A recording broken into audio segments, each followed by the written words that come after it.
was so much fun as a child because you'd kind of roll and it was kind of, ooh. This was not exciting. This 94 Northridge earthquake was scary.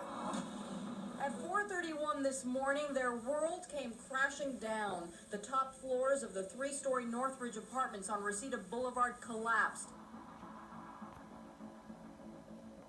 Anyone who lives in California, pretty much wherever you are, we are in earthquake country. These earthquakes, they're like waves rippling in a pond. It doesn't start shaking everywhere all at once. The earthquake starts and those waves move out away from the source. So we can detect the earthquake as it happens and then warn people that they're about to feel shaking. We are announcing the nation's first comprehensive early alert system for earthquakes. And at that point, the MyShake app was released to the public, and we were then able to create these alerts and send them to anyone who downloaded the app. So the idea is that we have a network of sensors out in places near the faults, and we use those stations to detect the earthquakes as soon as they happen.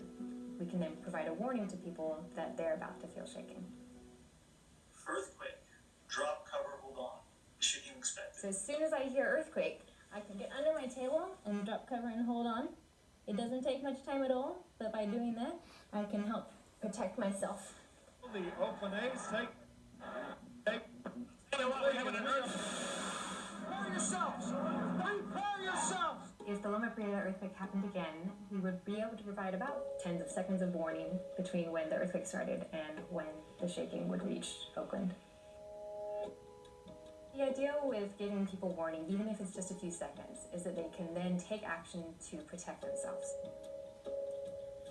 So if you can just duck, cover, and hold on, then we've successfully done our job. So right now, if you have an Android, any Android phone, you don't have to download an app to get an earthquake early warning alert. So on your phone, if you go into the location settings, you can see that there's a earthquake alerts setting page. When you tap on that, you get kind of the settings screen for earthquakes. If you want to practice kind of what does an earthquake alert actually look like, you can tap on this button here and see the alert.